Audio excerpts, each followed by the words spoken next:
Muchachos, buenas noches.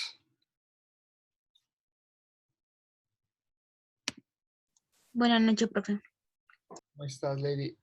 Bueno, vamos a empezar con el trabajo que tenemos hoy para que todos alcancen a pasar y sacar la nota del día de hoy, ¿vale?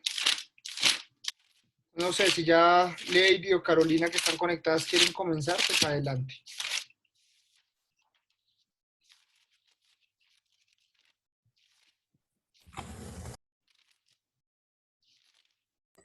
Hola, buenas noches. Hola Carolina, buenas noches. Te estaba diciendo a Lady que si alguna de ustedes dos ya está preparada y pueden comenzar de una vez para que alcancen a pasar todos. Vale, profe. Yo, si quieres, empiezo. Vale, entonces voy a dejarte aquí para que habilitar pantalla y podamos empezar para avanzar el día de hoy, ¿vale?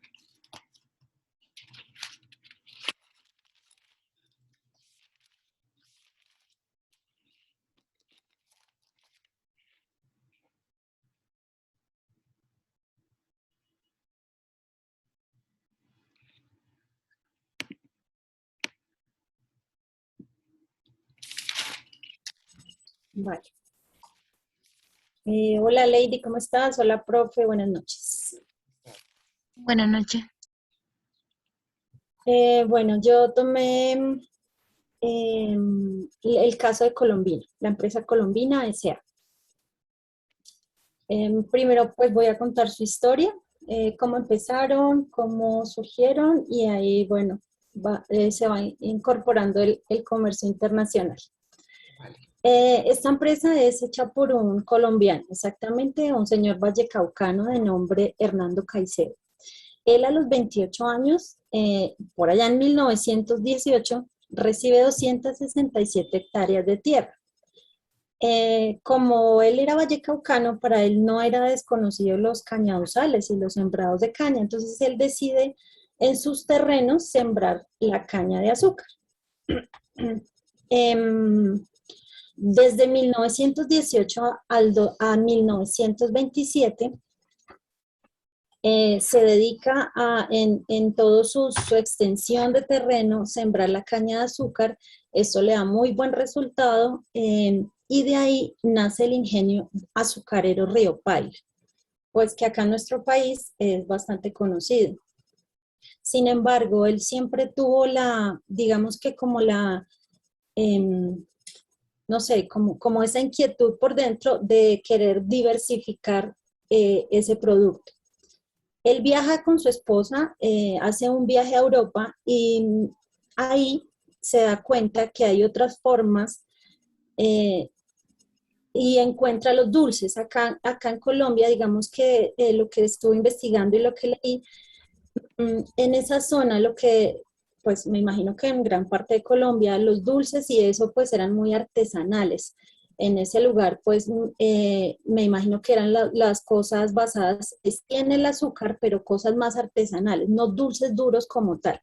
Entonces cuando ellos viajan, él viene con esa visión diferente y empieza a querer modificar su empresa, ya no quiere vender solamente azúcar, sino hacer otro tipo de productos. Además que cuando él tenía su ingenio azucarero Río Paila, no era tan bueno en eso porque el azúcar que él sacaba aún no había logrado sacar la calidad que sacaban sus competidores. Entonces, por eso él siempre quiso diversificar. Hace, trae la idea, empieza a tratar de implementarla, la implementa hasta 1928, porque ahí no estaba solo, llegan unos socios, Alfonso Vallejo y Jorge Copenhague, ellos asocian los tres, traen una máquina de Estados Unidos que aún no tenía mucha tecnología, pero que por lo menos era un poquito más de tecnología para lo que había acá en Colombia. Es la primera máquina que traen para hacer confites. Se dice que el nombre de Colombina salió de una ópera que se presentaba en Cali en 1921, porque ahí había un nombre de un personaje que se llamaba Colombina, entonces se cree que entre los tres socios decidieron que se llamaría Colombina. Luego de esto, en 1930 llega la famosa crisis económica mundial, eh, y ellos empiezan a entrar en el dilema de si siguen con su proyecto de crear la empresa de confites acá en Colombia o de simplemente fortalecer su empresa azucarera, como ya lo venía trabajando hace muchos años. Eh, el señor Hernando decide seguir con su proyecto. Entonces habla con sus socios y les compra las partes de ellos, sus acciones, la parte que ellos habían puesto, él compra porque efectivamente los socios pensaban que iba a quebrar. Él sigue solo, sigue adelante solo. Luego de esto, él decide mover su planta, que en ese entonces quedaba en Cali, y le producía muchos gastos porque estaba dentro de la ciudad. Como él conocía muy bien el Valle del Cauca, es oriundo de allá, entonces se la llevó para sus terrenos que eran en Zarzal, en el corregimiento de La Paila. Eso que hacía, pues le hizo reducir sus costos de producción, allá tenía más cerca los insumos como la leche, el azúcar, la electricidad era más económica, el agua también, entonces digamos que en términos de producción le vendría muy bien. Entonces en ese momento se trasladó toda su planta de producción. Otra decisión significativa que toma él en ese momento es traer de Estados Unidos otra máquina, esa con una mayor capacidad. También fue la primera que trajeron a Colombia para hacer ese tipo de productos. Esa máquina hacía 360 kilogramos de dulce al día. Hasta ese momento lo que más se conocía o lo que más resaltaba de la empresa eran unas colombinas planas de leche y los dulces duros que conocemos que los hacían con saborizantes artificiales. De esa forma él empieza a ser reconocido a nivel nacional. En 1946, Jaime Hernando Caicedo, su hijo, asume la gerencia de la empresa llegando con nuevas ideas a la organización, incorporando así nuevas técnicas y tecnologías. Él implementa unas tecnologías europeas con las cuales se comienzan a fabricar rellenos y mermeladas con sabores naturales y vuelven otra vez como a los sabores naturales propios de la región. Jaime Hernando tenía como propósito llevar el producto a otros países. Por eso inicia un recorrido por Centroamérica, América del Norte, Europa, se mete a las ferias industriales, empieza a buscar nuevos mercados porque él quería llevar el producto a otras partes. Al viajar a Europa, él se da cuenta que allá se estaban produciendo las primeras máquinas que hacían los chocolates rellenos, los bombones rellenos, como los chocolates suizos. Entonces él vuelve a Colombia, vuelve a su empresa y trae esa idea. En 1965, por primera vez en Colombia, por primera vez Colombina exporta a Estados Unidos. La primera vez que exportaron fue en 1965. Después de que él trae la idea de los rellenos de los bombones, surge la idea de un dulce relleno de chicle, lo que conocemos como el bombombón. Cuando lo sacaron al mercado, pues acá fue una novedad, era lo único en el mercado, triplicaron sus ventas en menos de un año. También en ese mismo año nace el dulce, el Coffee Delight. En el año de 1980, Colombina adquiere y compra una marca de galletas llamada Splendid. En 2004, compra helados Liz, cuya planta de producción estaba situada en Medellín. En 2006, compra helados Robin Hood para así consolidar la posición en esa categoría. En el 2016, su estrategia de internacionalización los lleva a adquirir los activos de Fiesta S.A., una de las empresas más grandes de confitería de España. ellos lo hicieron para así poder coger el mercado europeo de una forma más fácil. Hoy en día, Colombina exporta a más de 45 países, dentro de ellos República Democrática del Congo, El Salvador, Madagascar, República Checa, Qatar, Chile, Perú, México, Estados Unidos, Guatemala, Jamaica, España, Emiratos Árabes, Inglaterra, Angola, Canadá, Panamá, entre otros. Digamos que hasta ahí es la historia pues de la empresa colombina como tal. Yo de la historia que leí, de lo que pude leer e investigar sobre esta gran industria, considero que Colombina en sus inicios aplicó la teoría de Adam Smith, que defiende un sistema de libertad natural al que se compromete como el resultado del libre ejercicio del interés individual, que se expresa básicamente en la libertad de emprendimiento, la libertad de competencia y la libertad de comercio. Al día de hoy se podría decir que también se aplica una de estas teorías del comercio internacional, que es la que considera que el libre comercio entre las naciones es la mejor política para el desarrollo económico y social de las naciones.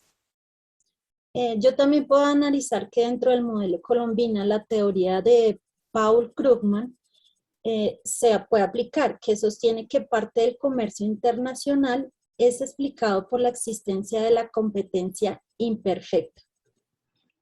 La competencia imperfecta implica que estos países producen productos semejantes pero diferenciados. Yo lo veo así porque de pronto Colombina o las personas que estaban detrás de todas estas ideas iban y tomaban ideas de otras partes, pero no necesariamente las plasmaban igual, sino que las transformaban y les ponían una diferenciación dependiendo de los gustos, en este caso, cuando iniciaron, pues de los colombianos. Entonces empezaron implementando frutas y sabores de regiones que fueran muy familiares, entonces por eso yo considero que ahí puede aplicar ese modelo de la teoría de Paul Krugman. También considero que se aplican ahí las economías de escala, que es una situación en la que entre más se produce, pues se bajan los costos de producción. También se puede ver pues la diversificación de productos. Digamos que al día de hoy ellos manejan muchos productos y pues empezaron sembrando caña de azúcar. Entonces, pues puedo ver ahí como la diversificación. También creo que tipos de negociadores se puede ver como, no sé, como que analizo como unos negociadores colaborativos o cooperativos, se hicieron muchas alianzas, ellos han comprado marcas, se asociaron desde el principio y han crecido así, han crecido con ayuda, con negociadores cooperativos y colaborativos. También considero que hay un margen de negociadores competitivos, al igual que una estrategia de innovación todo el tiempo, hasta el día de hoy. Esa es mi exposición. Muchas gracias, muy bien. ¿Alguien quiere preguntarle algo a Carolina o tiene algo para complementar? Bueno, bien, Carolina, muy interesante. ¿Quién quiere continuar, por favor?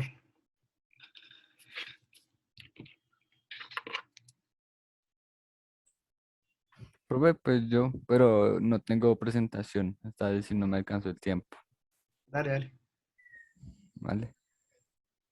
Pues yo estuve platicando con trabajadores de la empresa donde estoy realizando las prácticas y pues me comentaron que la empresa ya tiene más de 62 años de fundación, ¿sí? Usted quiere decir como en el 1992, 93, sí, que fue cuando empezó la empresa. Entonces, ahí no se sabe en ciencia cierta quién fue el que le pasó el poderío al doctor Hernando García, quien ahora es el presidente de la empresa. No se sabe en ciencia cierta, o sea, quién fue el traspaso de poder que le dio. Entonces, nadie sabe.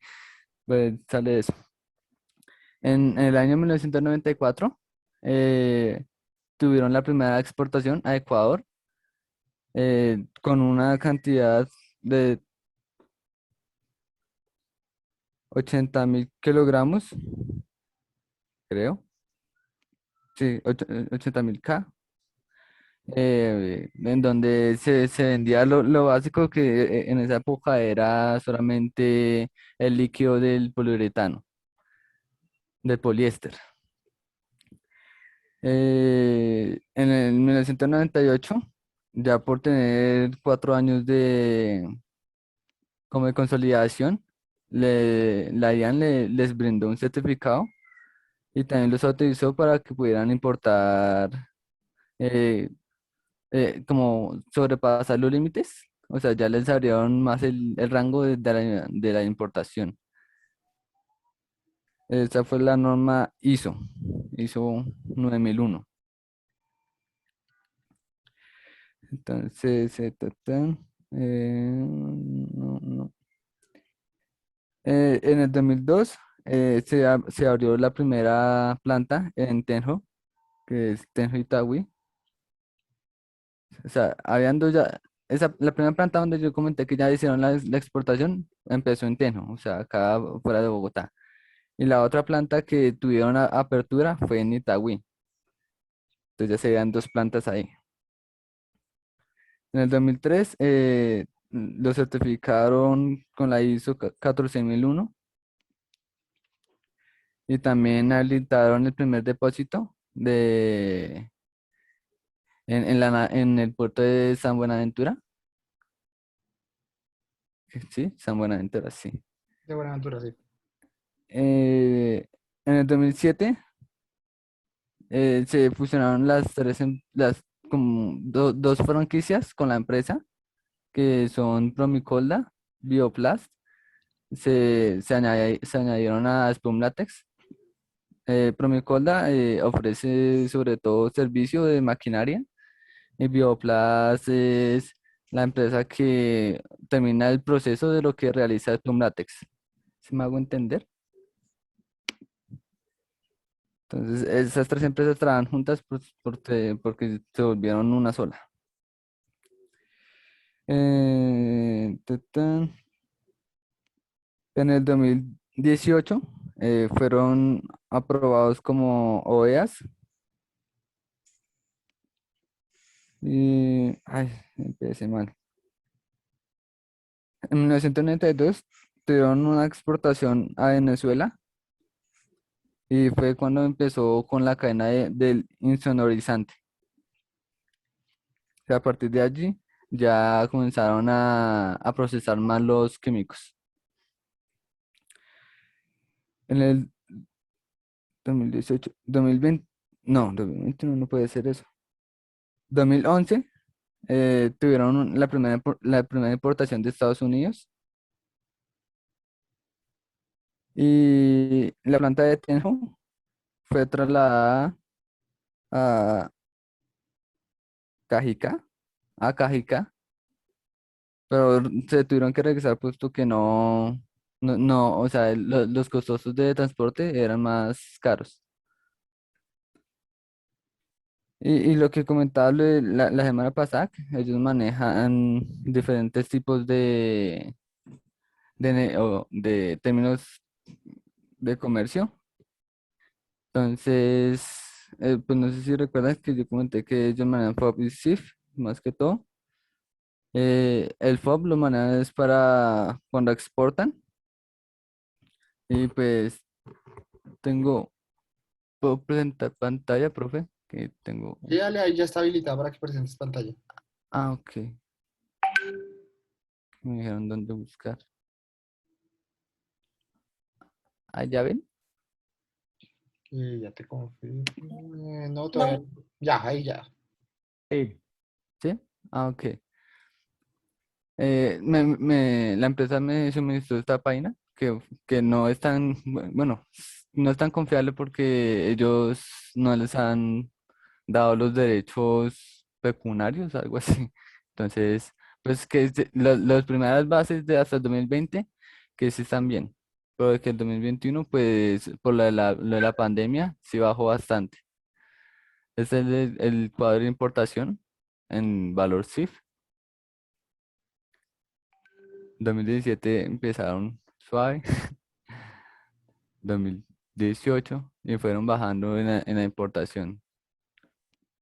En el año 2019 fue como que el año que más exportaron en dólares.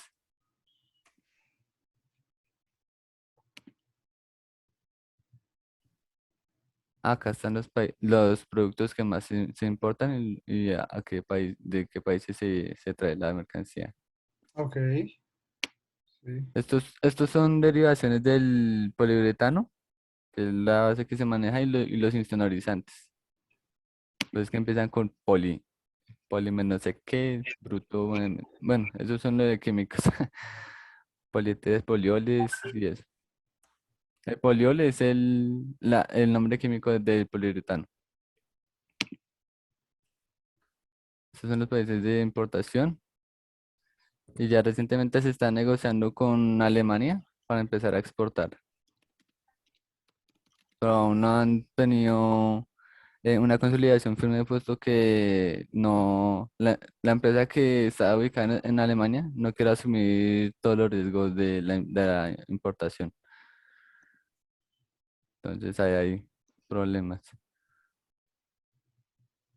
¿Qué más les comento? Eh, tan, em, eso es, profe. Listo. Bien, Didier, muchas gracias. ¿Alguien tiene alguna pregunta para Didier? Vale, No, profe. listo. Entonces, el que quiera seguir, pues adelante. Uy, ¿cómo dejó de Bueno, compartir? ¿Cómo? ¿Cómo dejó de compartir? No me sale la Eh, opción.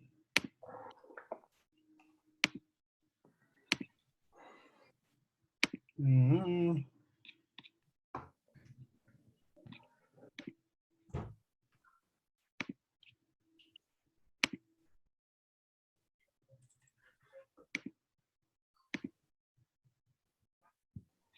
no sé, espérame, miro porque me tocaría a mí compartir algo para que te quite el tuyo.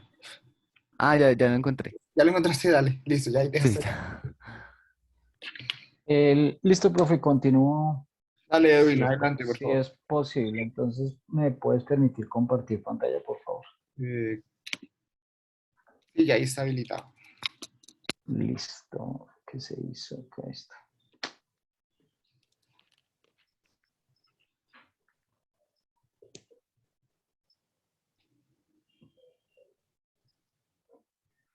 Listo, muchachos. Entonces, bueno, yo he tomado como punto de partida para esta exposición la empresa Ramo, que pues como todos conocerán, ha sido uno últimamente, pues porque su internacionalización ha resultado ser pues un éxito dentro de lo que cabe, ¿no? No sé, ustedes ven esta cosa de aquí. A ver, ya dejémoslo así. Entonces, voy a hablar básicamente del proceso de internalización de Ramo y voy primero que todo, pues a contextualizar de qué básicamente voy a empezar a hablar. Ramo S.A. es una empresa colombiana fundada en el año de 1950 que pues básicamente nace, bueno, que tiene, digamos que primordialmente tiene un gran reconocimiento en el país por sus productos y además porque pues conlleva desde que nació básicamente pues conlleva una tradición dentro del consumidor colombiano. Eh, esta empresa nace de la idea de una pareja de esposos creada mediante una receta familiar, donde a partir de eso, pues crean un imperio en el sector de los alimentos de tipo snack. Y la compañía ocupa, los últimos años, ocupa en promedio el lugar 65 de mayor reputación dentro del consumidor colombiano y el número uno en el top de las empresas más respetadas por el consumidor. Eso pues hace que la empresa tenga una capacidad de recordación dentro del consumidor nacional. La compañía de ramo también cuenta con 3 fábricas en Colombia, una que está ubicada en Cundinamarca, otra está ubicada en Cali, en el Valle, más exactamente, y la otra en Antioquia. Esta empresa al día de hoy fabrica aproximadamente 20 tipos de productos distintos, entre los cuales se clasifican el ponqué, surtidas, que es otro de la clase de productos, fritos, y el pan y galletas. Dentro de esto se encuentra el producto más reconocido por la gente, que es el chocorramo. Bueno, voy a contarles un poco de la historia. Entonces, como les decía, la compañía Ramo nace en el año de 1950 de manos de la pareja de esposos del el señor Rafael Molano y la señora María Luisa Camacho.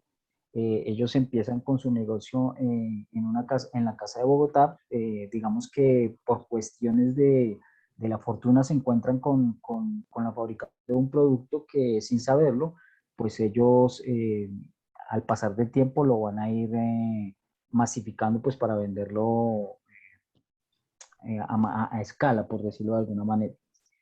Eh, Ellos fabrican pequeñas tortas que la señora le daba como a manera de onces para que llevara su trabajo al señor Rafael. Él la llevaba y después del almuerzo generalmente pues sacaba su torta y se la comía, y a partir de esto los compañeros de trabajo con los que él acostumbraba a compartir su almuerzo, eh, ellos empezaron a pedirle que le llevara, que al siguiente día les llevara, porque les parecía la prueba que de pronto en algún momento les había dado, les parecía deliciosa, entonces que si al siguiente día podía llevarle. Y esto se fue convirtiendo, se fue masificando y se fue volviendo más grande, hasta el punto de que el señor, después de más o menos un año y medio, decidió retirarse de su trabajo para definitivamente mm, ponerse en la tarea de fabricar y producir, fabricar y vender, comercializar el producto el producto inicial, el que dio partida a esta empresa, fue el producto ramo, que es el ponqué, que se divide en 6 partes, que eso pues también tiene su historia de por qué se divide en 6, y este lo empieza él a comercializar de tal manera que se va creciendo de una forma pues exagerada, y luego de esto, ya cuando él decide retirarse de la empresa, como dato adicional, él trabajaba en Bavaria, trabajaba como despachador de camiones dentro de la empresa Bavaria, y él decide después de esto pues retirarse eh, y dedicarse definitivamente pues a la comercialización de este producto. Lo que hace como paso siguiente para ir aumentando su capacidad de ventas es que va a las tiendas y la fábrica, digamos, sí, la primera fábrica o la fábrica inicial que ellos tuvieron pues era la cocina de su casa, que está ubicada en la casa, en el barrio, aquí en Bogotá, en el barrio Alcázares, que es donde todavía, si no estoy mal, funcionan las oficinas. Y esta familia, esta pareja de esposos, pues allí es donde empieza, digamos, da sus primeros pasos, y deciden como segundo, para pasar al siguiente nivel, ellos deciden empezar a comercializarlo en las tiendas que están alrededor de su casa. Entonces, lo que hacían era fabricar las tortas, llevarlas hasta las tiendas, dejarlas ahí, no le cobraban al cliente a la tienda automáticamente, sino que esperaban 2 o 3 días a que el producto se vendiera, y luego de eso hacían una reposición y ahí iban capturando más clientela y pues iban recogiendo sus ganancias. Esa es básicamente, digamos, la historia a grandes rasgos, ¿no? Porque pues hay algunos otros ítems que los paso por encima, pero que es una historia de emprendimiento totalmente iniciando de cero, y que por la visión de ellos dos, pues logra ampliarse y logra tomar como forma a lo largo del tiempo. No sé si de pronto tengan alguna pregunta o quieran saber algo más acerca de esa parte. No, pues ¿No? hasta ahí, claro. Listo. Bueno, entonces aquí seguimos con la parte del mercado nacional. Entonces, para el mercado nacional, en promedio se producen al día, a la fecha, en los últimos 2 años, al mercado se producen unos 700.000 unidades diarias de chocorramo en la fábrica que hay en Cundinamarca. ¿Por qué hablo específicamente del chocorramo y no de ramo en general? Chocorramo se convirtió en el producto insignia de la marca Ramo. Normalmente, o digámoslo así, entre la variedad de los 20 productos que ellos tienen, digamos que el que más se destaca, el que más ha logrado darle empuje a la empresa ha sido Chocorramo. Entonces, hablamos básicamente de ese lado. Entonces, para el mercado nacional, en promedio se producen unas 700.000 unidades diarias de este producto y se dice también que alrededor de unos 2.555.000, 255.000 millones, perdón, de chocorramos al año. Teniendo en cuenta la población que maneja Colombia, eso quiere decir que más o menos el consumo anual por persona en el país está entre 5 y 6 unidades de solo chocorramo. Estamos hablando de que solamente en ese producto insignia se consumen de 5 a 6 unidades por año por persona, sin hablar de la otra variedad de productos que ellos tienen. La empresa para el año 2013 estuvo entre las compañías que más vendieron unidades, facturando aproximadamente unos 237.842 millones de pesos solamente en Colombia, hablando del mercado nacional. Una de las políticas de la empresa que el propietario manejó desde un comienzo fue la integración vertical. ¿Qué quiere decir la integración vertical? Que él buscaba siempre, o buscó siempre hasta el año 2014 que falleció, buscó, mientras manejó la empresa, buscó siempre proveer sus materias primas fabricándolas a partir de empresas aliadas creadas por la misma marca. En el caso, por ejemplo, de los huevos, la harina, los huevos, el propietario creó sus propios galpones donde se mantenían las gallinas para que esas gallinas dieran los huevos que se utilizan netamente en las recetas de la fabricación de los productos. También logró tener un molino, montar un molino que es considerado el mejor de Colombia para la fabricación y el manejo de la harina, que es también con la que se fabrican los productos de ramo. Adicionalmente a eso, como un dato adicional, pero no menor, los carros, no sé si han visto los carros que son triciclos, que es en la mayoría de donde se provee o donde se llega al cliente de las tiendas con el producto, esos carros, esos triciclos, el señor también, la empresa también creó una fábrica de esos triciclos. O sea, generalmente no dejan la tercerización, no le dejan esas proveedurías a terceras empresas, sino que la misma empresa trata de crearlos para subsistir y para proveerse sin ningún tipo de inconveniente. Entonces manejan todo ese tipo de logística, la manejan ellos directamente. Esto es básicamente los datos nacionales que logré investigar, porque pues debo ser sincero, digamos que Ramo no es que tenga una gran publicidad o muestre gran cosa de su manejo interno, de las cosas como las hace. Digamos que hasta ahorita que se conoce sobre la internacionalización, es que se empiezan a salir algunos datos como a las redes o a la prensa, pero digamos que han sido como muy meticulosos en cuidar todo lo que tenga que ver con ellos. Y aquí pues tenemos la parte de la internacionalización. El producto insignia de la compañía, como les contaba, pues es el chocorramo. Este fue escogido para representar la marca a nivel internacional. Una de las estrategias que ellos utilizaron es la de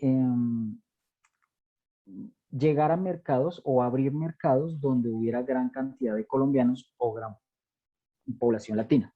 Porque el gerente general, el señor Santiago Molano, entendía o creía que al haber tanto latino o tanto colombiano, iba a ser más fácil la aceptación inicial en los mercados internacionales, como por ejemplo el de Estados Unidos, Australia, Canadá, Costa Rica y Chile, que creo que es el último que han logrado ahora. Entonces, Chocorramo o la empresa Ramo ya exportaba o ya tenía mercados internacionales, pero desde el año 2014, pero ¿cómo decirlo? Era de una forma muy tímida, muy poco imponente, por decirlo de alguna manera, y para el año 2018 ellos renuevan y potencializan esa estrategia de internacionalización, tratando de aperturar estos 5 últimos países, bueno, 4 países, porque inicialmente arrancaron en Estados Unidos, como les decía, pero luego luego abrieron Canadá, Australia, Costa Rica y Chile. La decisión de aperturar estos mercados inicialmente se debió a la cantidad de colombianos, como les decía, y de latinos que se encontraban en estos países, y han logrado tener muy buenos resultados, por lo menos en los últimos años, donde su crecimiento anual ha aumentado a 3 dígitos más o menos. Según el director Germán Martínez, la marca Ramo vende internacionalmente 143 millones de chocorramos al año.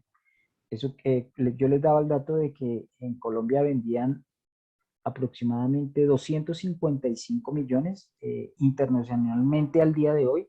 Ellos están, o al último estudio que se hizo entre enero y marzo, ellos estaban vendiendo en solo chocorramos 143 millones de chocorramos al año, y persiguen exportar o quieren exportar al menos 2 contenedores por año.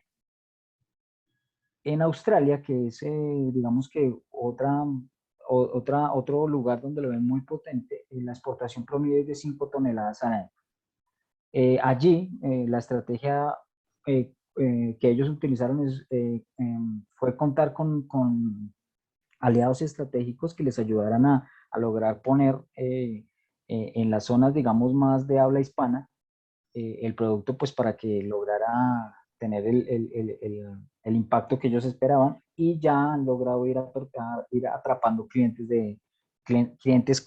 criollos o clientes australianos, por decirlo de otra forma. En Estados Unidos, Ramo ya inicialmente arrancó por ahí. Ramo tenía una pequeña presencia en algunos mercados latinos o tiendas colombianas que hubieran en Estados Unidos, pues, más particularmente en la zona de la Florida. Sin embargo, dentro de esta última estrategia, la del 2018, ellos pretendieron entrar a las grandes superficies. Y entonces, como parte de esa gran estrategia, la marca ha modificado su nombre, ha tenido que modificar su nombre y su presentación para tener una penetración, perdón, en la confianza del cliente estadounidense. Ya, digamos, en un comienzo fue el cliente latino colombiano, porque de alguna manera conocían un poco más, estaban más cerca del producto, pero empezaron a abrir su estrategia a que el cliente estadounidense consumiera el producto. Entonces, para esto ellos tuvieron que cambiar el nombre, eh, y un poco su presentación. Entonces, pasó de llamarse, para el mercado latino lo conocemos como Chocoramo, y para el mercado estadounidense o para el consumidor estadounidense, se llama, el nombre que tienes ya les confirmo el nombre, Chocobar. Chococake, perdón, Chococake. El chocorramo en Colombia sí se llama chocorramo, para los Estados Unidos o para el consumidor se llama Chococake. Y en el mercado estadounidense tiene un costo de 99 centavos de dólar, como no sé si lo alcanzan a ver en la imagen que está en la presentación. Ellos iniciaron abriendo 120 tiendas en los Estados Unidos, como les decía, iniciando por la Florida, donde se consiguen en farmacias como Publix, Cenadox, Food Bazaar, Trade Fair, K-Fox, Navarros, que son tiendas donde de la mano de ProSport, ellos lograron entrar dentro de esas tiendas y lograr empezar a abrir ese mercado de los Estados Unidos. Para el 2015, los ingresos sumaron aproximadamente más de 357 millones con relación al año anterior, o sea, con relación al año 2014, teniendo más o menos una utilidad del 151% en ventas netas, y entre enero y marzo de este año, sus exportaciones crecieron el 72.2%, pasaron de 411 mil dólares a 709 mil dólares en aumento, ¿no? Ya dentro del mercado de los Estados Unidos, uno de los primeros obstáculos que encontraron fue la dificultad del cliente porque no sabía qué tipo de producto, o sea, no identificaba que era un chocorramo, sino que lo confundían con barras de jabón y tenían problemas en la pronunciación del nombre. Entonces, a raíz de eso, le cambian el nombre, se llama Choco Cake. En este momento hay tres productos insignias que son los más, los con los que iniciaron, que fue el Chocorramo o Choco Cake, el Gansito, no sé si ustedes lo recuerdan, y los brownies, que allá son Choco Cake para el Chocorramo, Choco Cake Bar para el Gansito y Choco Brownie para el brownie que conocemos nosotros. Se mantuvo la presentación, el color naranja típico, como se ve en la imagen, y mantuvieron la ideología que era dar calidad, sabor y frescura en el producto, en la finalización, para el cliente final. Dentro de esta estrategia desde el 2018 y de la mano de ProColombia, como les decía, Ramo hace parte de Comex, una de las líneas de servicio que fortaleció el programa de fábricas para la internacionalización, enfocado en pymes como Ramo. Eso quiere decir que no solo, digamos, de la mano de ProColombia, no solo logró internacionalizarse Ramo, sino que algunas otras pequeñas, o bueno, pequeñas no, digamos que pymes o medianas industrias, como por ejemplo la industria que disponía la compañía anterior del Bon Bon Boom, lograron llegar de la mano de esa misma forma a los mercados internacionales, como por ejemplo el de Estados Unidos. Y pues a futuro la compañía piensa expandirse pues con más cantidad de productos y llegar posiblemente al mercado europeo. Y para finalizar, perdón, bueno, como les comentaba, entonces los mercados principales que tienen acá son Estados Unidos, Canadá, Australia, Chile y Costa Rica. Esta es la presentación que se maneja en los Estados Unidos. Es muy parecida a la que hay acá, pero pues digamos que es un poco más protegida, no se muestra tanto el producto interiormente como acá, que uno de alguna forma pues alcanza a ver el producto desde afuera. Aquí ya es un poco más protegido. Dentro de las teorías, digamos que yo personalmente no logré encontrar o atribuirle a una teoría la forma, la estrategia que utilizó Ramo para internacionalizarse, pero encontré una que creo que se adaptaba más a lo que yo considero que pudo haber utilizado. Claro que entrando, estudiándolo a fondo, seguramente podría haber encontrado qué estrategia propiamente utilizó o a cuál se ajustó la empresa Ramo para lograr internacionalizarse. Entonces, la teoría que encontré, la de Raymond Berno, el modelo se enfoca en el producto y no en los factores de producción. Lo más importante de esta teoría es la información y el conocimiento. Lo digo porque ellos de alguna forma escalaron el producto, lo fueron buscando poco a poco, solo que pues, inicialmente arrancaron de una manera tímida y se fortalecieron en 2018 gracias a una tercera empresa como ProColombia que le dio una capacidad de apertura en el exterior y ellos aprovecharon ese filtro para poder ingresar en ese mercado. Hasta el momento, hasta el día de hoy, esa estrategia, esa expansión de mercado internacional le ha funcionado a la empresa y pues asimismo de la mano de ProColombia también piensan a futuro expandirse en el mercado europeo y están ya estudiando las posibilidades que hay dentro de ese mercado y cómo llegar allá, las políticas que tengan en el mercado europeo para la comercialización de un producto como Chocorramo, que es de la zona del sector de alimentos. Esa es mi exposición, profe. Si algún compañero o el profe tiene alguna pregunta, los escucho. Gracias, Edwin. Muy bien, muy interesante. ¿Alguien tiene alguna pregunta para Edwin? No, profe. Vale. Aquí voy a hacer un paréntesis de las personas que han pasado hasta el momento. Me parece que todas las exposiciones han sido chéveres, pero muchachos, uno, si no tenemos exposición, no es obligatorio, solamente esto es para construir el tema de vendernos bien cuando estamos haciendo una imagen, una presentación institucional o un tema, prendamos la cámara o tengamos algunas fotos de refuerzo, pues porque pues para eso hacemos una llamada telefónica y no nos conectamos por Zoom, ¿sí? Les estoy hablando en el sentido empresarial, ¿vale? En caso de que ustedes quieran contar acerca de su producto o demás, pues es interesante, pues por lo menos que uno vea el doliente ahí que le está hablando. Sí, yo sé que en las reuniones de la oficina y eso, muchas veces vemos que la gente no se conecta, pero cuando ustedes están en un proceso de negociación es importante ver las caras, ver los gestos, eso empatiza mucho, ¿vale? Esto como recomendaciones. Dos, si tenemos presentación, revisemos, pasemos las diapositivas primero en Word para que no se nos vayan tildes o cositas. La presentación de Edwin, súper chévere.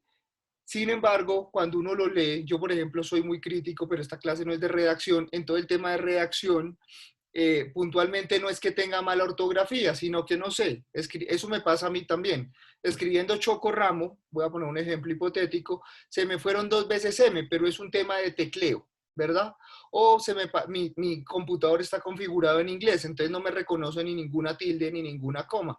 Generalmente siempre pongo las comas y las tildes, pero a veces se me pasa una que otra, no porque se me olvide, sino que cuando uno está escribiendo muchas veces se le olvida. Entonces, como recomendaciones, esto pues para próximas exposiciones de la clase o para próximos trabajos y demás, para que lo tengan en cuenta porque en serio la idea no solamente es aprender unos conocimientos teóricos, técnicos, sino que también la clase les pueda servir para desarrollar habilidades en serio de comercio internacional en la vida.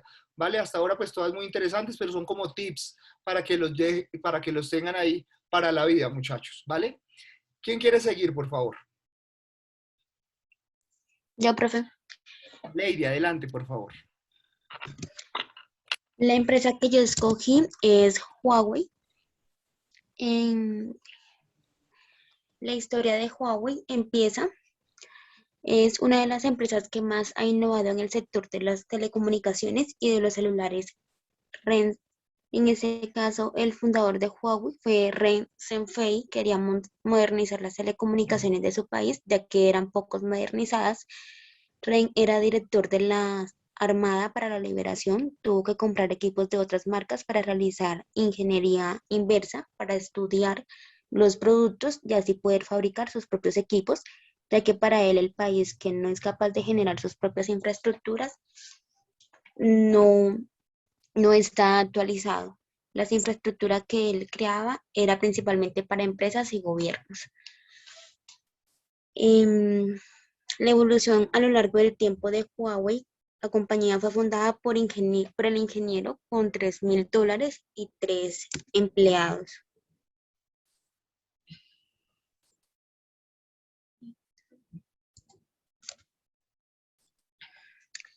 Ren, fundador de Huawei, estudió ingeniería civil y arquitectura. En el año 1987 se decidió a fundar su propia empresa para poner en marcha su compañía. Ren invirtió 21 yuanes y $3.000 de la época y contrató a 3 empleados. Inicialmente, Huawei funcionó como agente de ventas para una empresa de Hong Kong que producía sistemas de comunicación de centralitas. Con su labor de ingeniería inversa y con muchos esfuerzos, en 1993 la empresa lanzó su propio conmutador telefónico controlado con el programa CIC08 con el switch digital con una capacidad de más de 10.000 circuitos que convirtió en el más potente disponible en China. En 1997 Huawei lanzó sus productos inalámbricos basados en GSM. GSM es un sistema global de comunicaciones móviles y amplió su oferta en las telecomunicaciones CDMA. En este caso, yo asocié esta evolución que tuvo Huawei como la ventaja absoluta. De esta manera se puede definir la ventaja absoluta como la capacidad de producir un bien a un costo absolutamente menor, medido en términos de unidad de trabajo, teniendo en cuenta que es muy fuerte en este área de producir de producir sus sistemas operativos en este caso. En un tiempo más tarde, en mayo del 2003, la compañía se asoció con 3Com. 3Com es una compañía especialista en marketing digital para crear una empresa conjunta llamada H3C, centrada en el mercado de routers y conmutadores centrales de gama alta para clientes empresariales. La asociación duró hasta 2006, momento en el que Trescom compró la participación de Huawei.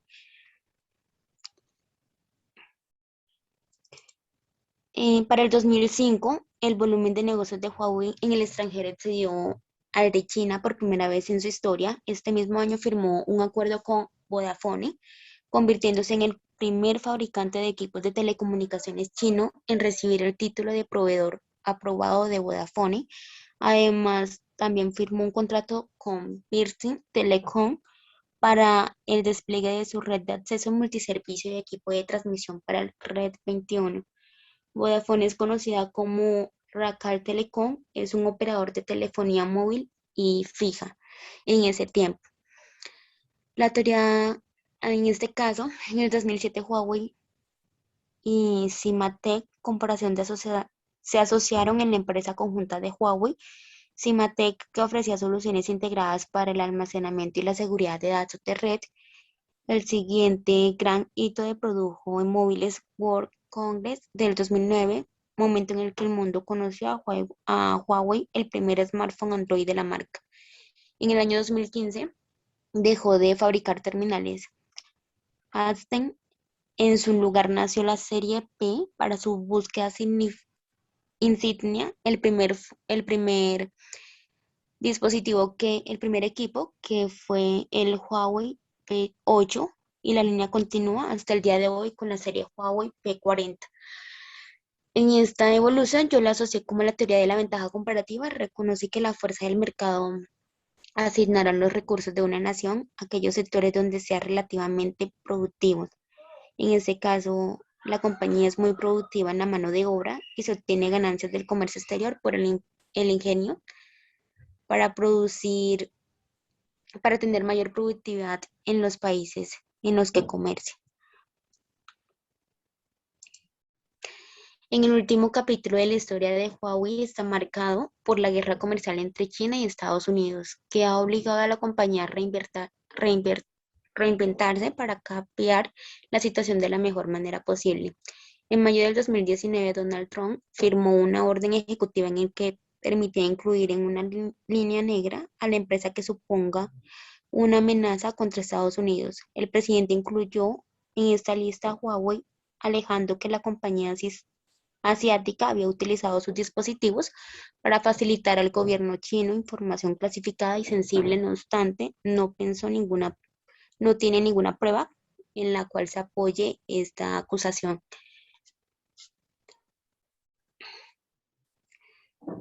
Las principales consecuencias de esto es que desde hace más de un año la marca no puede integrar el servicio de Google en sus nuevos móviles. Los teléfonos Huawei pueden seguir utilizando Android, puesto que el sistema operativo es de código abierto, pero tiene prohibido usar Google Play y cualquier otra aplicación de Google, dado que Play Store es la ventana de las apps de terceros. La ausencia de las tiendas de los móviles de Huawei ha supuesto una fuerte varapalo. La compañía ha puesto en marcha los servicios HMS, sus propios servicios móviles que incluyen su propia tienda oficial como Ad Gallery. Además, para permitir que los usuarios puedan encontrar las apps populares de otras fuentes, también ha habilitado su propio motor de búsqueda PetalShare y FeedApp, que ya da acceso a un millón de aplicaciones. No solo es el primer fabricante de móviles de todo el mundo, sino que además es la empresa que lidera el despliegue del 5G en todo el mundo. Y todo ello a pesar de las presiones de Estados Unidos que incita a sus países aliados a excluir a Huawei del despliegue de las redes 5G y a no comprar el equipamiento fabricado en la compañía. Para hacer que esta petición, Trump esgrime el argumento de Huawei puede inspirar las comunicaciones realizadas a través de sus redes 5G para facilitar información al gobierno chino, pero como decíamos antes, no ha aportado ninguna prueba que apoye estas acusaciones. En el momento, los Huawei está instalado en más de 100 países, incluye Brasil, Bolivia, Venezuela, Paraguay, Ecuador, Uruguay, Colombia, Honduras, Costa Rica, Panamá, Estados Unidos, Alemania, Francia, Perú, Reino Unido, España, Holanda, Nicaragua, Italia, Singapur, Suecia, Argentina, Nepal, Pakistán, Chile, Irlanda, Australia, las Filipinas, El Salvador y México. Sus clientes incluyen Oi, Voz, Movistar, Claro, entre. Actualmente Huawei comercializa celulares, portátil, televisor, tablet, accesorios como reloj, auriculares y pesas. Em,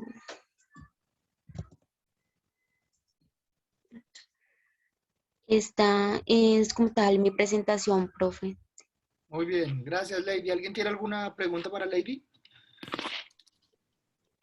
No, señor. No, Gracias, profe. Lady. Jason o Andrés, ¿qué hagan ustedes? Voy yo, profe. Dale, Andrés, adelante, por favor. Regálame un minuto. Vale.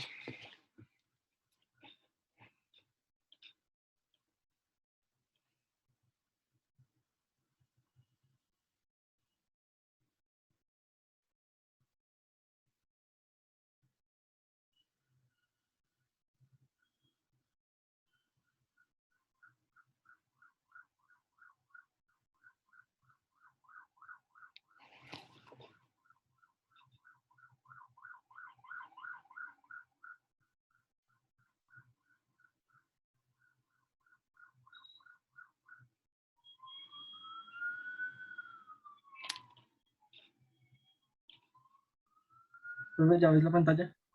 Sí, ya se ve. Nike. Ok, sí, entonces yo escogí esta compañía, el cual soy muy amante de esta marca. Entonces, bueno, voy a iniciar mi presentación. Entonces, lo primero es hablar sobre los inicios y los orígenes de Nike.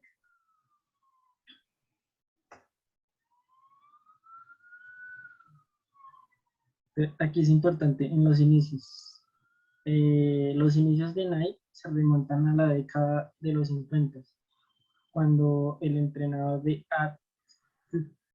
atletismo de la Universidad de Oregon, Bill Bowerman, buscaba afanosamente brindarle a sus deportistas unas ventajas más competitivas. Aquí en la imagen de la mitad podemos ver a Bill Bowerman, que era el entrenador de la Universidad de Oregon en Estados Unidos. Y al otro lado, vemos a Phil Knight, que es el actualmente dueño de esta multinacional.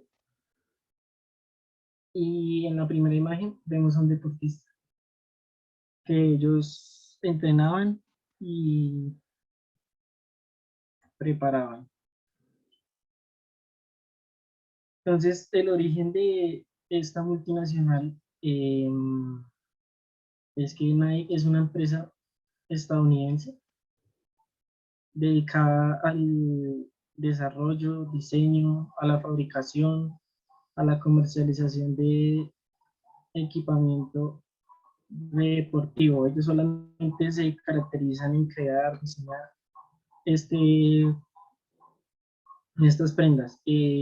Esta empresa fue fundada el 25 de enero de 1964. El primer nombre que le dieron fue Blue Ribbons Sports. Eh, Era como una sociedad que era por Phil Knight y Bill Bowerman. El que vemos en la imagen es Phil Knight, actualmente el dueño de Nike.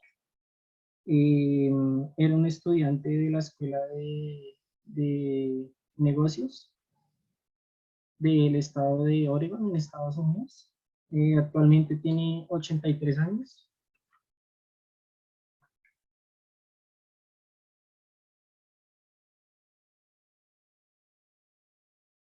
Aquí ya cuento un poco más sobre el primer punto físico que ellos crearon, el cual tiene el nombre de Blue Ribbon Sport. Abrieron su primera tienda minorista en 1966 y lanzaron ya su calzado con la marca Nike en 1972. Phil Knight, como lo mencioné anteriormente, era un estudiante de la Escuela de Negocios, apasionado por el deporte. Se daban cuenta que en esa época no había un calzado especial para practicar este deporte, y era muy costoso. Ya habían marcas que lo habían implementado, como era Adidas y Puma, pero estas marcas eran alemanas. Y él se dio cuenta que era muy costoso importar estos productos, este calzado. Decidió irse hasta Japón, el cual es una marca Mizuno, que eran los encargados de producir el calzado especializado para esta marca. Eh, Se fue hasta Japón, se sentó con esta gente, con los dueños de la marca, eh, intentó hacer un acuerdo, el cual les dijo que él era capaz de importar estos pares y traerlos hasta Estados Unidos, hasta Oregon, para poder comercializarlos. Y es cuando él decide crear este punto físico con este nombre, Blue Ribbon Sports.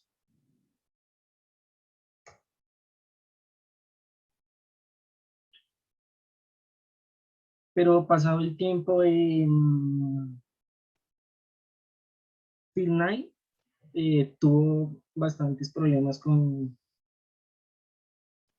esta marca en Japón, así que decidió encontrar a este joven, Jeff Johnson, el cual era un estudiante de último semestre de la Escuela de Negocios en Oregon, el cual en esa época los estudiantes al finalizar su carrera universitaria se postulaban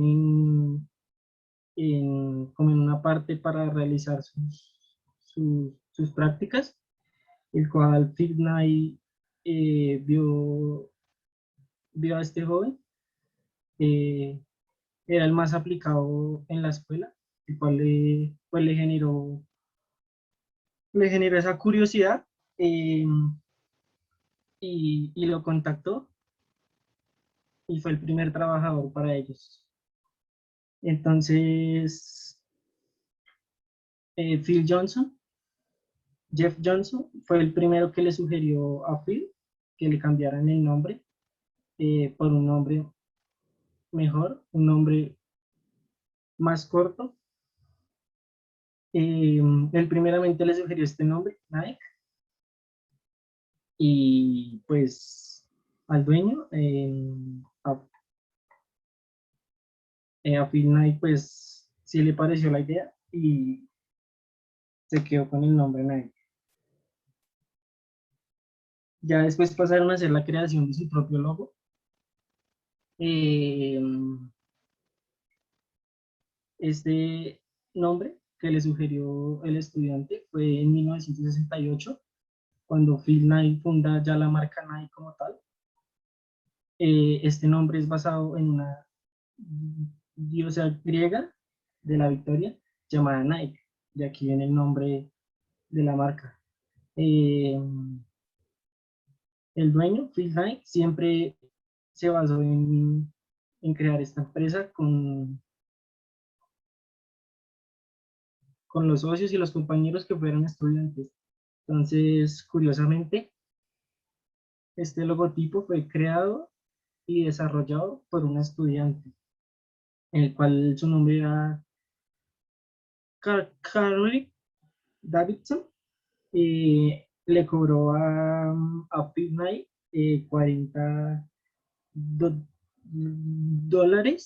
por la creación del logotipo y el diseño. Ya para la empresa, mucho más adelante, se dieron cuenta que para el posicionamiento de la marca era importante empezar a patrocinar y, y empezar a vestir a los deportistas, el cual el primero fue Michael Jordan, el deportista estadounidense, exitosamente en lanzar sus primeras Nike Air Jordan 1, las 1.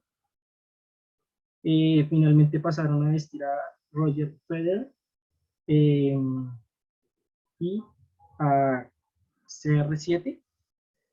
Entonces, esta fue una gran estrategia para la marca, que era implementar el calzado y los productos en los deportistas. En 1987, esto fue un gran avance para la empresa, el cual nuevamente Phil Knight accede a un estudiante que estaba estudiando aviación, el cual hace una investigación y hace un estudio y crea que es importante de la parte aeronáutica eh, implementarla en el calzado, el cual le dice que es importante crear una cámara de aire en el calzado. Entonces, como podemos ver aquí, empezaron primero con la parte del calzado atrás, ya que estas cámaras de aire generaban una máxima flexibilidad y mayor experiencia y sensibilidad a la hora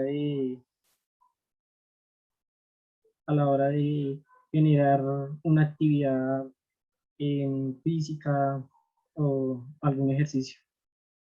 Entonces, me parece importantísimo todo lo que hizo este joven, el cual era un estudiante que no era muy importante porque estudiaba en la escuela de negocios en Estados Unidos.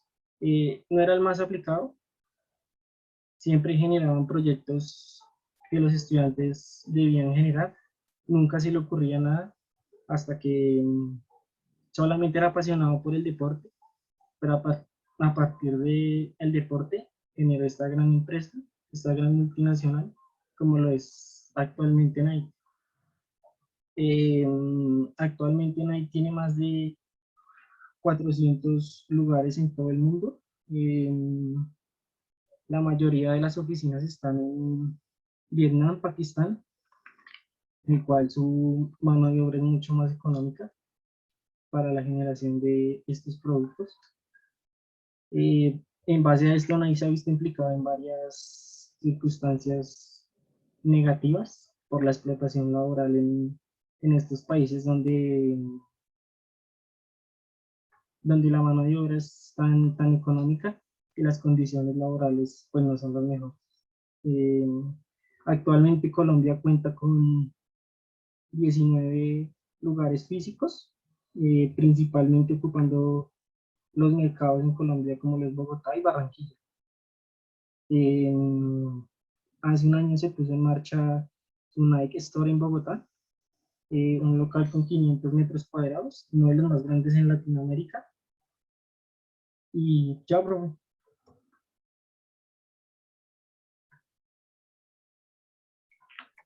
Profe, no tienes el micrófono activado. Perdón, gracias. Súper Andrés, muchas gracias. ¿Alguien quiere preguntarle algo a Andrés o algo que complementar? Una cosa, cuando estemos presentando, bien, Andrés, hay una frase que nos pasa quizá a todos y es la confusión en la conjugación de la palabra con base y en base. En base, yo no sé si les puse este ejemplo en otra clase, en base es esto, pero a veces lo podemos confundir porque cuando hablamos lo decimos y escuchamos a gente que lo dice, pero pues está mal dicho, y es con base a lo que dijo el presidente de la República, puedo opinar qué tal cosa, no, en base es las botellas, ¿vale? Para que lo tengamos en cuenta, muchachos. Bien, Andrés. Eh, Jason, para que finalices, por favor. Buenas noches, profe, Buenas noches. compañeros. Buenas noches. Hola, buenas noches.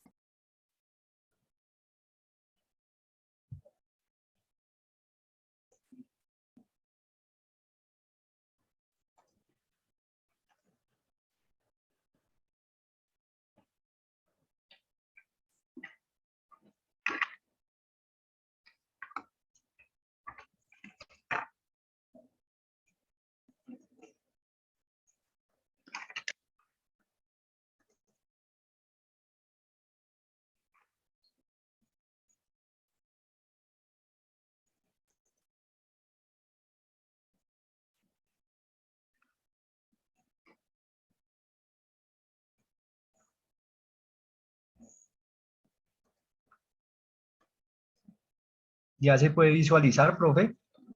Qué pena, no Ya estoy la vemos ahí, pero estás en la diapositiva 9, en la 8. en Para la que 8. subas. Ah, listo, sí, ya ahí la vemos bien. Listo. Bueno, profe, yo voy a hablar de Tenis Croydon. Pues es una empresa colombiana, me pareció muy particular el caso de ellos. Bueno, Croydon es una empresa, les voy a hablar un poquito de la historia. Es una empresa que surge en el Valle en el año de 1937. A partir del año de 1942 ella empieza a fabricar el tema del calzado con suela de goma, ya que hace una asociación con una empresa que fabrica llantas para automóvil.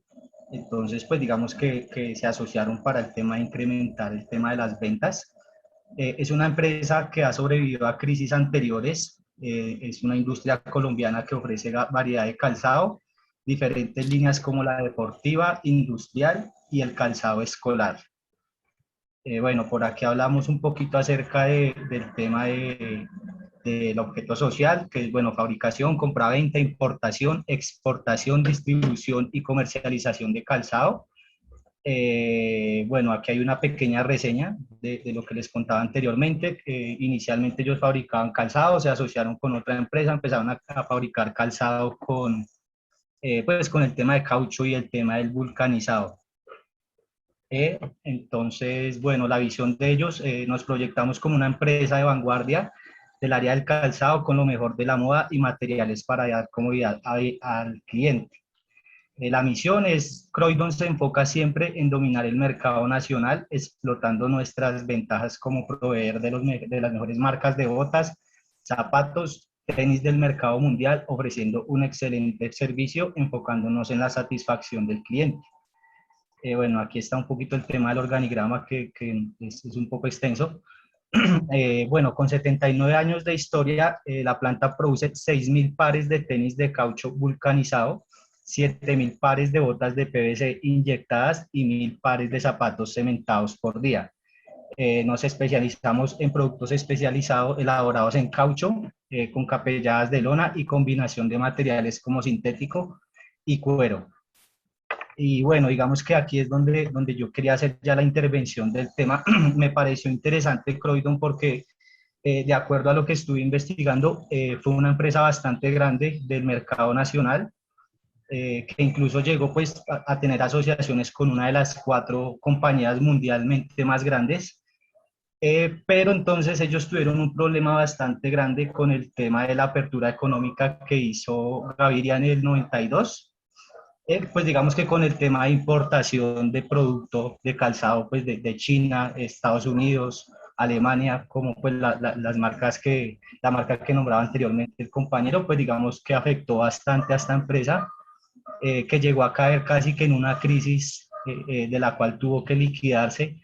Y pues digamos que a ellos les afectó muchísimo el tema del contrabando. Me gustó pues tomarla como ejemplo porque me doy cuenta que ellos cayeron en esa crisis en ese momento, pero lograron superarla. A ellos les afectaba muchísimo en ese entonces pues el tema de importación de calzado, pero pues digamos que lograron pues digamos mantenerse y ahora son exportadores. Entonces ellos ahorita exportan a Estados Unidos, a Argentina, por ahí vi que exportan un poquitico a China, que eso también pues es un logro bastante grande. Y bueno, por aquí abajito yo tenía unos pequeños datos acerca de las exportaciones y de las importaciones, que fue tomado de alguna página que encontré, pues con datos relacionados. Básicamente lo que dice esta gráfica es que, bueno, la empresa se pegó una súper levantada para el 2019 y se nota que el tema de la pandemia la afectó bastante, pues ya que sus números cayeron en importación y en exportación. Ellos que importan el tema de materias primas para toda pues el desarrollo de su producción, y también en un momento vi que ellos importaron bastante tecnología para el desarrollo de los productos. No sé si hoy en día aún lo hacen, supongo pues ya deben de tener un tema bastante establecido, pero sí por ahí leí que trajeron tecnología bastante avanzada en su momento. Bueno, por aquí esta otra diapositiva lo que nos habla es un poquito acerca de los productos que importa y hacia los países que exporta. Pues digamos que, profe, yo no me fui como tanto al extremo, sí investigué un poquito, pero pues dejé como cosas, temas como abiertos que me gustaría de pronto pues indagar un poco más a fondo.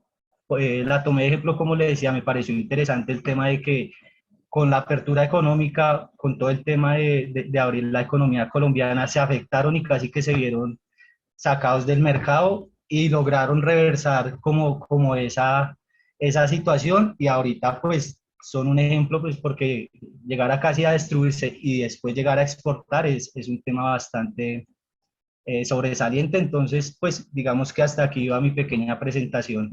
Esa fue como lo que investigué, profe. Eh, Perfecto, Jason, vale, ok. Entonces, vale, está bien. Bueno, muchachos, entonces hemos llegado al final de nuestro primer corte. Para resumir, unas presentaciones más completas que las otras, digamos que todos trabajaron el tema, pero creo que la idea era esa, que tuvieran un acercamiento con una empresa y que miraran los procesos de internacionalización de X o Y empresa.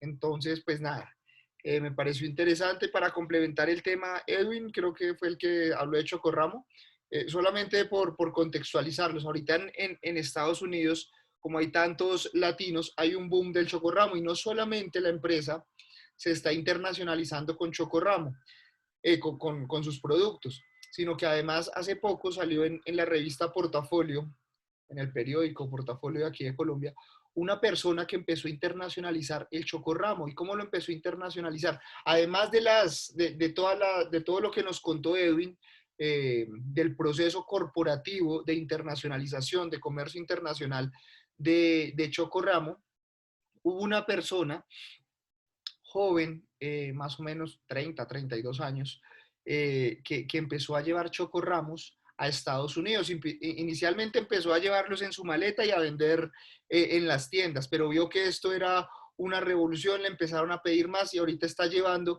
mensualmente 5 containers de chocorramo para vender en las tiendas, no en las grandes cadenas de superficie, como es la estrategia de chocorramo como tal, la que nos mostraba Edwin.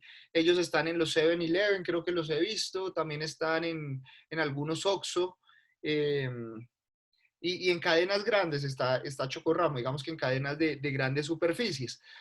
Pero la persona, esto es como a manera anecdótica, empezó a llevar chocorramos a las tiendas, digamos, las tiendas de barrio allá son diferentes a nuestras tiendas de barrio aquí en Colombia. Entonces empezó a comercializar los chocorramos en cadenas, digamos que no en el 7-Eleven, no en el Oxxo, sino en cadenas más pequeñas, ¿sí? En superficies más pequeñas, y realmente el chocorramo fue un éxito. Empezó su estrategia en Los Ángeles, en la Florida y en Nueva York, y ha sido un éxito total.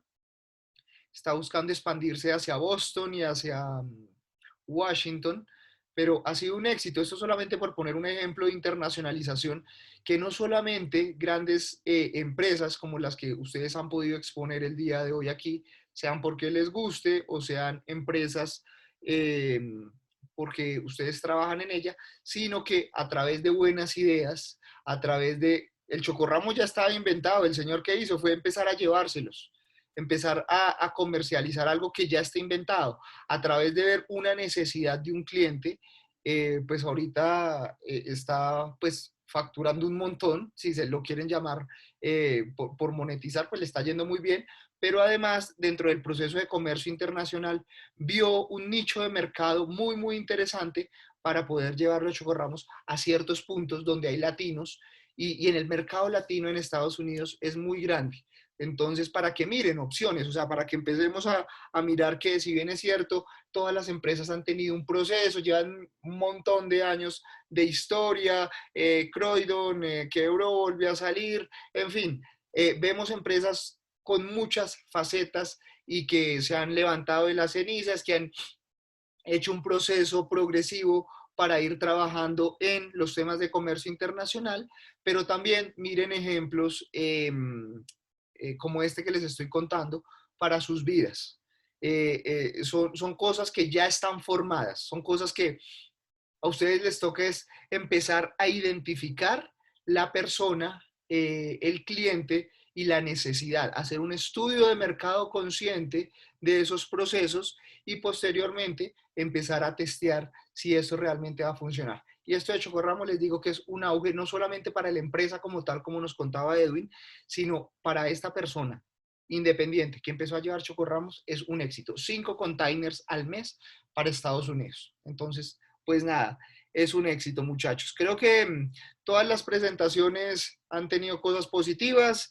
Les recuerdo cuál era el ejercicio. A través de las teorías del comercio internacional vistas en clase, ver la evolución de la historia del comercio internacional y los principios de negociación. Escoja una empresa y vea su evolución en el comercio internacional y cómo ha crecido y cómo ha abordado el crecimiento internacional. Ese era nuestro ejercicio, ¿verdad? Creo que unos lo desarrollaron un poco más, otros un poco menos. Entonces, pues nada, casi siempre la última nota que sacamos la di yo. Entonces, en un estudio concienzudo de lo que tocaba hacer del ejercicio, de su responsabilidad en clase, de cómo aporta en la clase, de cómo interioriza los conocimientos aprendidos y demás, ustedes me van a dar cuál es su nota para este corte, ¿vale? Recuerde, les recuerdo que tenemos una nota y algunos puntos que ya están incorporados en esa nota que les voy a leer de un primer ejercicio que tuvimos, ¿verdad? Ah, perdón, yo les leí el ejercicio de la vez pasada. Entonces, pero ustedes se acuerdan del ejercicio que nos tocaba para hoy. Entonces, a través de los ejercicios que hemos visto, de los ejercicios que hemos aplicado, de lo que hemos leído, de cómo nos hemos conectado, si nos conectamos puntuales o no, ustedes mismos van a ser los que se dan la nota. Si se merecen un 5 y lo computan con la otra nota que tenían. Si creen que no han dado lo mejor, pues se ponen la nota que creen que se merece, un 3, un 2, un 4, un 0, no sé, la que ustedes consideren que es su nota, ¿vale? Entonces les voy a leer las notas. ¿Qué van a hacer? Me van a decir cuál es su nota, la que se ponen de la presentación del día de hoy y cuál es su nota computada, ¿vale? Entonces yo les voy a leer la nota que tienen para que la computen. Entonces, Carolina Triana tienes 4.5, Andrés Ramírez tienes 3.7, Edwin 4.5, Didier 4.1, Lady 3.7 y Jason 4.3. ¿Vale? Esas son las notas. Entonces, ejemplo, si yo tengo 4.1 y pues yo siento que he sido bueno, pero pues un par de veces me ha cogido la tarde llegando a la clase y de pronto pues prefiero mientras un compañero habla o siento que hay un eh, tema aburrido, pues mirar Instagram y no poner atención tanto, pues me va a dar un 4 porque he sido bueno, pero no le he metido toda. Entonces, tengo 4.1 y me decido poner un 4.4. Entonces, yo voy a decir, me decido poner, profe, un 4.4. Ok, está bien. Entonces, lo dividimos esa nota, el 4.4 más el 4.1 que teníamos de la clase pasada en 2 y les va a salir la nota. 4.1 más 4.4 igual, dividido 2. Entonces, su nota sería 4.2. Final. ¿Entendieron el ejercicio? Sí, Sí, profe. profe. Sí, Ejercicio de señor. reflexión y demás, entonces ya les leí sus notas, les dejo 2 minuticos, son las 7:28, a las 7:30 vuelvo a prender el micrófono y me dicen qué notas se merecen y cuál es la nota computada final del corte. Esa va a ser la nota que ustedes van a visualizar en la página. O sea, te debemos dar notas, dos notas, ¿sí? La nota de ahorita y la nota definitiva total, ¿sí? Que es la división. El promedio, ¿sí? Ah, vale. Así es.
Andrés, empecemos contigo que te tienes que retirar. ¿Cuál es tu nota?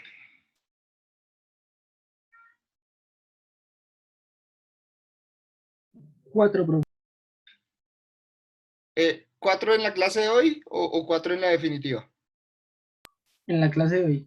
Ok, 4 más 3, 7, dividido 2.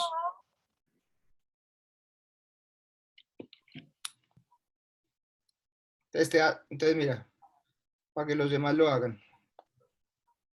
Entonces, Andrés tenía 3, 7, más 4 que sea en la clase de hoy, dividido 2. Tu nota sería 3, 8 para este corte, ¿vale, Andrés? Listo, profe. Listo, Andrés, chao. Em, Listo, ya son las 7:30. Carolina, Hola, profe. Bueno, primero que todo, ¿no es chévere el ejercicio de no ponerse la nota? No me parece chévere. a mí me parece Eh, chévere, y les digo por qué. En la siguiente clase vamos a hacer una reflexión acerca de eso, y es saber valorarnos a nosotros mismos, ¿sí? Eso es un tema que es importante para trabajarlo en la vida, pero es importante, si tú hiciste el ejercicio, si has seguido los parámetros, ¿por qué no te das un 5? ¿Por pena con tus compañeros? No veo por qué, pero eso es un tema que vamos a reflexionar en otra clase, pero pues nada, es un ejercicio profesional que ustedes lo hagan. Entonces, pues nada, 4-6. en la clase de hoy. Sí. Ok, Y 4-5 en la anterior. Me quedan 4-5. ok, Carolina, muchas gracias. Vale, profe. Edwin se retiró, creo que estaba escribiendo por el chat. Es que se le cayó el internet. Ah, se le cayó el internet. Bueno, ahorita hablamos con él. Didier, ¿cuál es tu nota? Pues, profe, las dos son 4-1. O sea, hoy 4-1 y la definitiva queda en 4-1. Te quedaría 4-1. Sí, señor. Listo, Didier, gracias. Lady, Profe, la nota de hoy 4-3 y la definitiva queda en 4. listo, Lady, perfecto. Y Jason, sí, tú. Profe, de la nota de hoy un 4, Más 4-3 que tenías, 3, tendrías 4 más 4-3 dividido 2. 4.15, profe.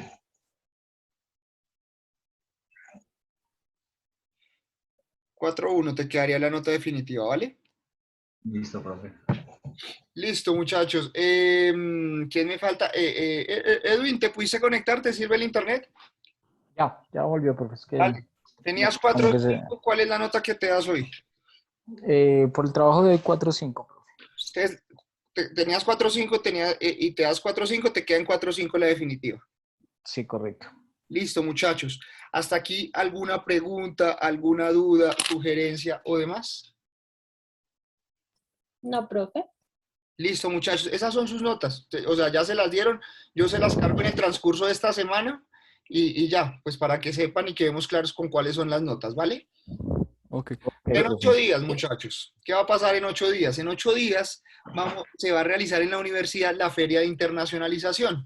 La Feria de Internacionalización la estoy liderando yo con la rectoría. Entonces, en 8 días no vamos a tener clase, pero la idea es que ustedes en el horario de la clase puedan asistir o conectarse en su defecto, ojalá asistir, o conectarse en su defecto a un link que les va a llegar. eh, si no les llega, yo se los envío por el grupo. La idea es que se puedan conectar porque toda la semana van a haber diferentes expositores de 7 de la noche a 8 de la noche. El lunes vamos a tener un expositor de la importancia de ser bilingüe en este mundo globalizado y las ventajas y todo lo que se trae, pero más allá de decirte para qué chévere ser bilingüe, es las opciones que hay y demás, cómo lo puedes alcanzar, qué hacer, casos de éxito de personas que han estudiado con mucho esfuerzo, pero que a través además de su carrera, ser bilingües les ha abierto muchas puertas. Esto va a ser el lunes. El martes, que digamos que coincidiría y es la clase que ustedes sí o sí pues tienen que asistir o escuchar esa conferencia. Es una clase con un invitado internacional, viene desde Estados Unidos, es el director médico de una de las clínicas más grandes, si no es la más grande, de Chicago, en Illinois, en Estados Unidos. Es asiático, pero nació toda la vida, o sea, nació y toda la vida ha estado en Estados Unidos. Entonces tiene una proyección bien interesante, bien amplia de los temas internacionales en el tema médico y de la salud. Entonces él va a dar una conferencia que ya les digo cómo se va a llamar. Y es la que ustedes sí o sí tienen que asistir porque es la hora que tenemos. Entonces el martes de 7 a 8 p.m. vamos a tener la conferencia de desafíos que enfrenta la humanidad después de la pandemia con Rommel García, con el doctor Rommel García, que es un médico en Estados Unidos y que va a estar visitando Colombia. Él va a estar visitando la universidad allá en el auditorio Mario Lacerna, creo que se llama. En el auditorio del sexto piso, creo que es. Bueno, allá en la universidad va a estar, no recuerdo bien cómo se llama el auditorio. En estos días van a llegar las invitaciones, entonces para que ustedes lo tengan en cuenta. Pero sí o sí, ojalá pudieran participar todos los días. Sé que hay profesores que no son tan flexibles con el tema, pero si pudieran participar en serio para una clase como comercio internacional, todas estas temáticas internacionales, desde diferentes puntos. No importa que no sea solamente temas de aduanas, temas de comercios, temas de importación o temas de exportación.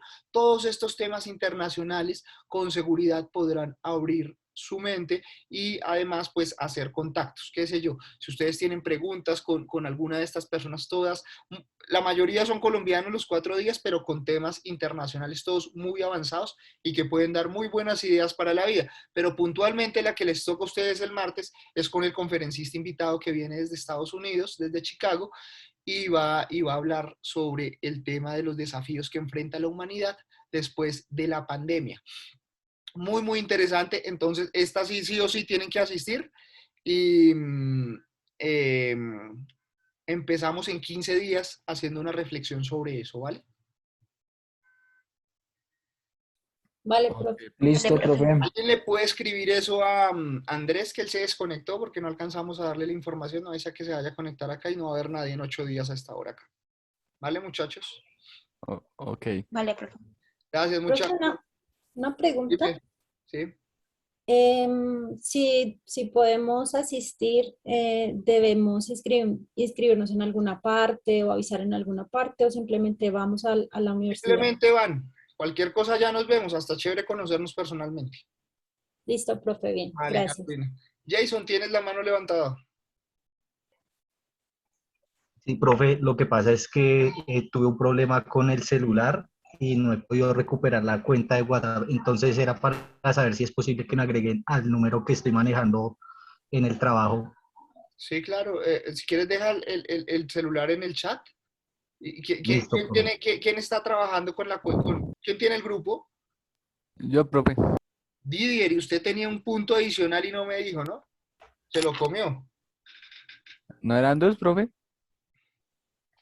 No lo tenía y ahora se va a poner dos. Bueno, sí, recuerdo que eran dos. Eran dos. Entonces, en este corte le queda en 4-3, ¿vale? Te quedan 4-3. Ya recordé. Agrega, ajá, ¿qué tal? Si no es por Profe, déjele el le otro. pierdes 2 punticos. Agrega el celular, porfa, que allá te lo mandó Jason, porfa. Entonces, Didier, 4-3 tu nota. Ese fue el compromiso, pero el compromiso también era que tú me acordaras. Pero bueno, menos mal nos acordamos hoy. Muchachos, ¿alguien más? ¿Preguntas, dudas u otro? No, profe. Listo, muchachos. Entonces nos vemos en 8 días. Ojalá todos puedan asistir y nos conocemos personalmente. Gracias, Vale, profe. profe, muchas gracias. Chao, que estén bien. Ok, profe, hasta luego. Bye. Gracias.